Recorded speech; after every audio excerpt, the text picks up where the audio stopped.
رسالت ماہتاب نبوت ریگزار عرب سے ناقہ سوار گلشن ہستی کے اولین فصل بہار مکی قرشی زمزمی ہاشمی مطلبی جناب احمد مصطفیٰ محمد مصطفیٰ صلی اللہ علیہ وسلم کی بارگاہ میں ہدیہ درود و سلام پیش کر لیں۔ اللہم صلی علی سیدنا و شفیعنا و مولانا ملجانا محمد معدن الجود والکرم وآلہ الکرام وابنہ الکریم وبارک وسلم کما تحب و ترضى بن تصلی علیہ الف الف مرہ فی کل لمحہ۔ آج میرے لیے بڑی سعادت کی بات ہے اور یہ خوش بخت لمحہ ہے کہ غازی پور کی تاریخی سرزمین پر جو علماء، صوفیاء، مشائخ کی سرزمین ہونے کے ساتھ ساتھ غازیان اسلام اور دانشوران اسلام کی بھی سرزمین ہے، جو اپنی تاریخ کے آئینے میں ہندوستان کے اندر ایک نمایاں مقام رکھتی ہے، جہاں بڑے بڑے آستانے موجود ہیں، خانقاہیں آباد ہیں، علماء اور مشائخ کی پرانی یادیں موجود ہیں۔ آج غازی پور کی تاریخی سرزمین سے ہماری اور آپ کی ملاقات ہو رہی ہے۔ میں اس کے لیے سب سے پہلے شکریہ ادا کرنا چاہتا ہوں اپنے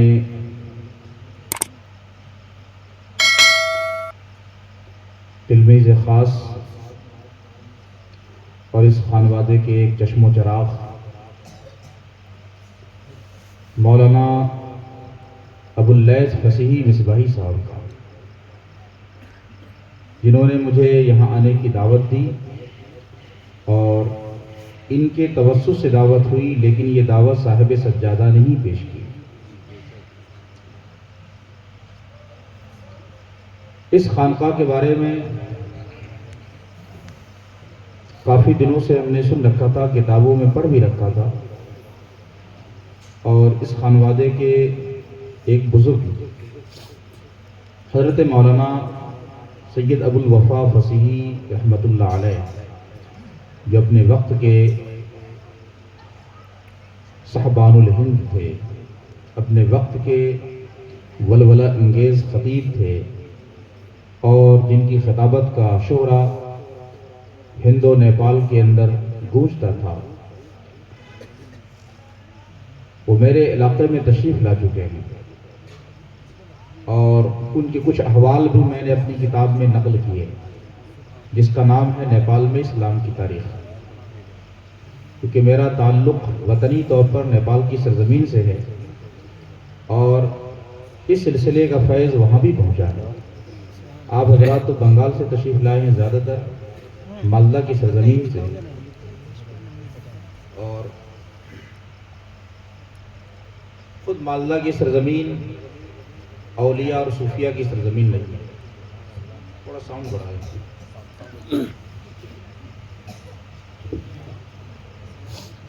اور تاریخ کے ایک ادنا طالب علم ہونے کی حیثیت سے میں نے جہاں نیپال کی 4000 سال کی پولیٹیکل ہسٹری لکھی اور مسلمانوں کی 1000 سال کی تاریخ، اسی کے ساتھ ساتھ ہم نے ہندوستان کی پراچین تاریخ سے لے کر اب تک کی تاریخ کا ہم نے مطالعہ کیا، مختلف قوموں کو پڑھا، ہندوستان میں جتنی قومیں آباد ہیں تقریباً ان کی ہسٹری ہم نے پڑھی۔ اپنے مطالعے کی روشنی میں کچھ باتیں آپ کے سامنے عرض کرنے کی کوشش کروں گا، اور جو بھی باتیں ہوں گی اتھینٹک ہوں گی انشاءاللہ تعالی۔ ابھی مجھ سے بیشتر ہمارے ایک عزیز مولانا غلام مصطفیٰ مصباحی صاحب آپ کے سامنے بہت ہی مؤثر انداز میں خطاب فرما رہے تھے. ولولہ انگیز بھی تھا، پر اثر بھی تھا، اور آپ کی مادری زبان میں بھی خطاب کر رہے تھے. بنگالی زبان سن کر مجھے اچھا لگ رہا تھا. تو اللہ ان کو سلامت رکھے. یہ دوسری بار میری حاضری ہے اس سرزمین پر. آپ حضرات سننے کے لیے تیار ہیں؟ کیا آپ کے ذہن میں ایسے مقرر کا تصور ہے جو ایسا جذباتی خطاب کرے کہ یہ شامیانہ ہل جائے؟ کیا ایسی تقریر چاہتے ہیں؟ فلک شگاف نعرہ لگائیں کہ آسمان میں سوراخ ہو جائے؟ ایسی تقریر چاہتے ہیں یا سمجھنے والی تقریر چاہتے ہیں؟ سمجھنے والی. تو اسٹیج بتا رہا ہے کہ آپ لوگ ایسی تقریر کے عادی نہیں ہیں کہ باتیں سنیں اور کچھ یاد بھی نہ رہے، صرف مقرر کا لب و لہجہ یاد رہ جائے کہ بہت شور ہوا تھا. کچھ باتیں آپ کے سامنے میں قیمتی عرض کروں گا، کیونکہ یہ خانقاہ ہے، اور خانقاہ بھی ایسی خانقاہ ہے کہ جس کا تعلق سلسلہ نقشبندیہ مجددیہ سے ہے، اور اس فقیر کا تعلق بھی سلسلہ نقشبندیہ مجددیہ سے. اور حضرت صاحب عرس حضرت علامہ شاہ محمد فصیح غازی پوری رحمۃ اللہ علیہ، جن کا میرے خیال سے 162واں عرس یہ منایا جا رہا ہے، کیونکہ 1222 ہجری میں آپ کی ولادت ہوئی ہے. آپ کا وصال 1285 ہجری میں ہوا ہے. تو اس اعتبار سے یہ عرس 162واں ہوتا ہے. 162ویں عرس میں ہم لوگ شرکت کی سعادت حاصل. 150 صدیاں، 150 سال سے زیادہ گزر گئے. ہمارے دادا پیر حضور شیخ المشائخ مولانا شاہ غلام محمد خان نقشبندی کمال پوری، ان کے پردادا پیر قطب بنارس مفتی رضا علی فاروقی نقشبندی، یہ وہ بزرگ ہیں جن کے درمیان اور صاحب عرس کے درمیان بڑے ہی گہرے معاملات تھے، روحانی مراسم تھے، علمی معاملات تھے. تذکرہ مشائخ بنارس میں لکھا ہوا ہے کہ قطب بنارس مفتی رضا علی فاروقی کے بعض فتاوی پر حضرت شاہ محمد فصیح غازی پوری رحمۃ اللہ علیہ نے تائیدی دستخط فرمائے. اور قطب بنارس کے فتاوی پر ان کا دستخط کرنا یہ کوئی معمولی بات نہیں ہے، کیونکہ قطب بنارس کا علمی مقام بہت بلند ہے. ایسے بزرگ تھے کہ وہ ایک دن کے اندر انہوں نے شاہ عبد الحلیم سیوانی کو پورا اولا سے پڑھا کے فضیلت تک بخاری شریف تک مکمل پڑھا دیا. ایک دن کے اندر ایک صفحہ شروع سے پڑھاتے تھے اور ایک صفحہ آخری کتاب سے کہتے سارا علم میں نے دے دیا، علم سینہ بسینہ منتقل کر دیا. ایسے بزرگ کے کسی فتوے پر صاحب عرس اپنا دستخط فرمائیں تو اس سے ان کے علمی مقام کا آپ اندازہ لگا سکتے ہیں. اور جس سلسلے سے یہ وابستہ ہیں اس سلسلے کا کیا کہنا. سلسلہ عالیہ نقشبندیہ مجددیہ، جو کسی وقت میں سلسلہ مجددیہ کے نام سے جانا گیا، اس سے اوپر جائیے تو سلسلہ نقشبندیہ، اس سے اوپر جائیے تو سلسلہ خواجگان، اس سے اوپر جائیے تو بایزید بستامیہ، اس سے آگے جائیے تو صدیقیہ. اس کو نسبت صدیقی حاصل ہے. اور آپ کو معلوم ہوگا ہندوستان کی سرزمین پر بہت سارے سلاسل آئے. سلاسل تصوف، جتنے بھی سلاسل تصوف پوری دنیا میں پائے جاتے ہیں، تقریباً ہر سلسلے کا فیض ہندوستان کی سرزمین کو پہنچا. 14 خانوادے ہوں یا 4 سلاسل ہوں، سب کا فیض ہندوستان میں اپنے اپنے وقت پر پہنچا. ان میں ایک عظیم سلسلہ چشتیہ ہے کہ نہیں؟ بنگال تو تقریباً چشتی ہی ہے. اور پورا ہندوستان خواجہ غریب نواز کے چھتر چھائے میں ہے. آپ جانتے ہیں ہندوستان میں سلسلہ چشتیہ میزبان کی حیثیت رکھتا ہے، باقی سلسلے مہمان کی حیثیت رکھتے ہیں. حقیقت کی سچائی یہ ہے، تمام سلسلوں کو یہاں پھلنے پھولنے کا موقع ملا اور سلسلہ چشتیہ نے میزبانی کی. لیکن یہاں ایک بات اور عرض کرنا چاہتا ہوں. اللہ تبارک و تعالی نے اشاعت اسلام کی فروغ کا کام سب سے زیادہ جس سلسلے سے لیا اس کا نام سلسلہ چشتیہ ہے، کیونکہ ابتدائی سلسلہ ہے. ابتدائی دور میں مسلمانوں کی تعداد کم تھی، اسلام کا پھیلاؤ ہوا، لوگوں نے اس دین کو سچا پا کر اسے قبول کیا. تو خواجگان چشت نے ہندوستان میں اسلام کو پھیلایا، بڑے پیمانے پر اشاعت ہوئی، لوگ جوق در جوق دائرہ اسلام میں داخل ہوئے. لیکن جب اکبر کا زمانہ آیا، تقریباً 400 سال کے بعد اکبر کے عہد میں ایسی تاریخ پلٹی کہ اسے اسلام کی جڑوں کو اکھاڑا جانے لگا، دین الہی کا فتنہ کھڑا ہوا. اکبر انتہائی جابر بادشاہ تھا، صاحب جبروت بھی تھا، اور اس کی سیکولرزم کی پالیسی سے اسلام کا بڑا نقصان ہوا. آپ یہ سمجھیے کہ ایک طرف سورج کی پرستش بھی کرتا تھا اور ایک دوسری طرف مسلمان ہونے کا بھی دعویٰ کرتا تھا. ایسے حالات تھے، تمام مساجد پہ پابندیاں لگا دی گئیں، اذان پہ پابندی لگا دی گئی، ممبر و محراب پہ پابندی لگائی گئی، عربی کتابوں کے شاورے پہ پابندی لگائی گئی. یعنی اسلام کا چہرہ مسخ کر دیا اور ایک دین رائج کیا جس کا نام تھا دین الہی. دین الہی کے نام سے ایک دین اس نے لانچ کیا کہ سارے لوگ اسے قبول کر لیں. جو تمام مذاہب کا مجموعہ، اس میں ہندوازم، بدھزم، جینزم، سکھزم اور اس کے بعد اسلام، سب کو ملا کے ایک دین بنایا اور چاہا کہ لوگ قبول کر لیں.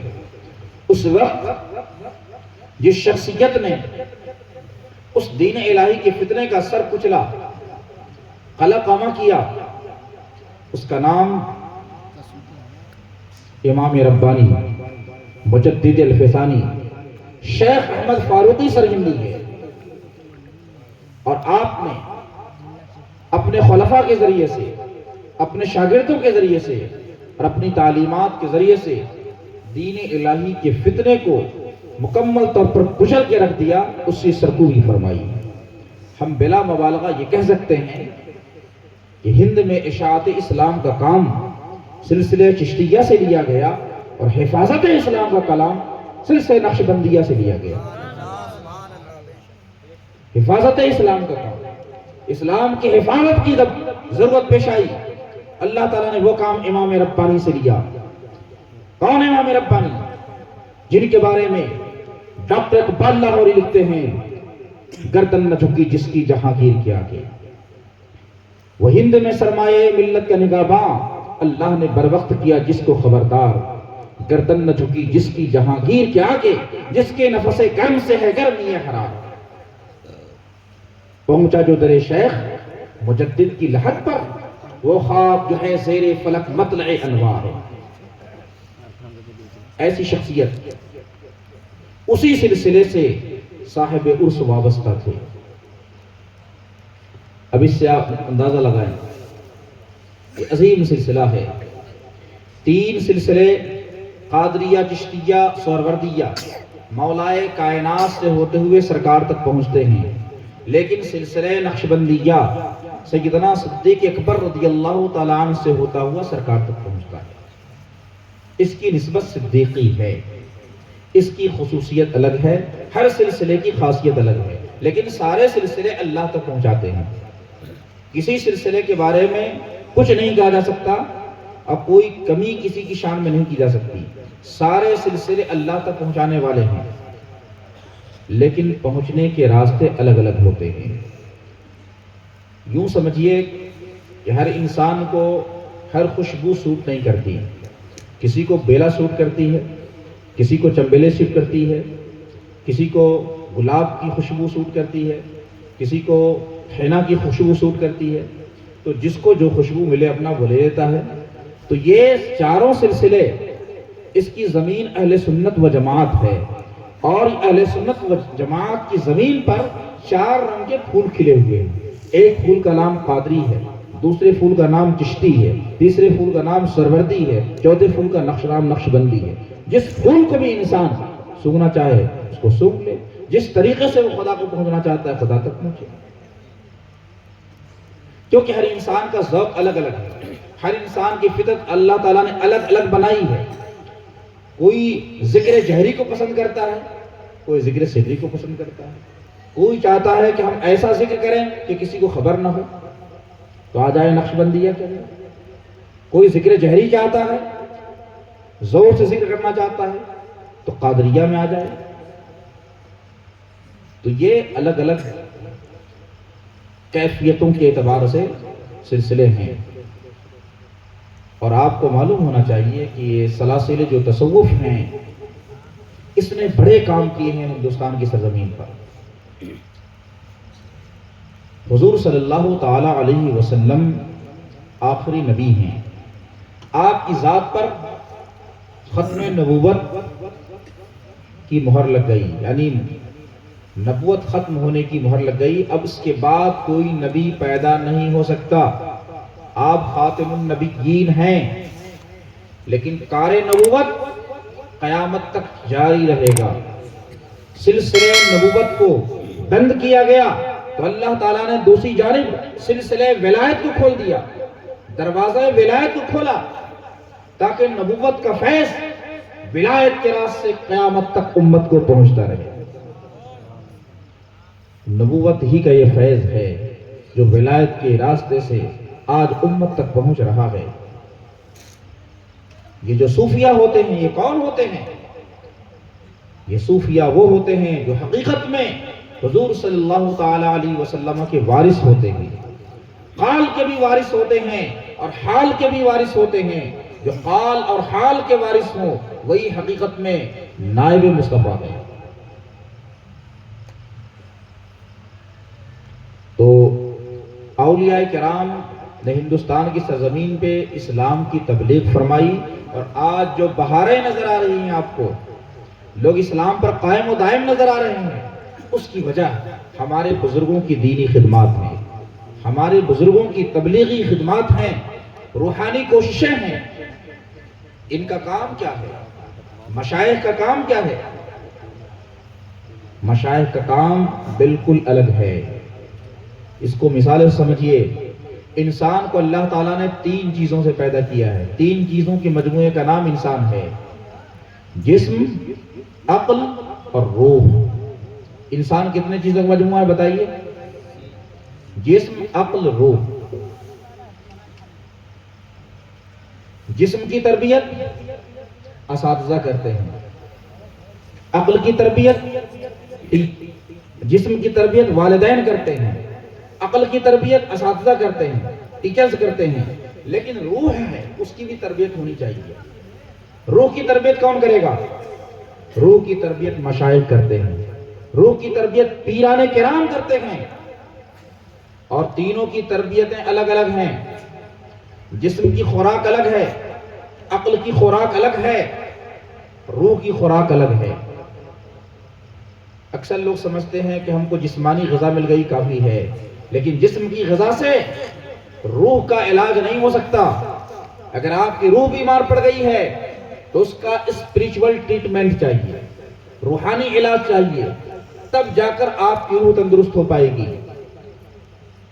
یہ ہمارے مشائخ روح کے طبیب ہیں، روح کے معالج ہیں۔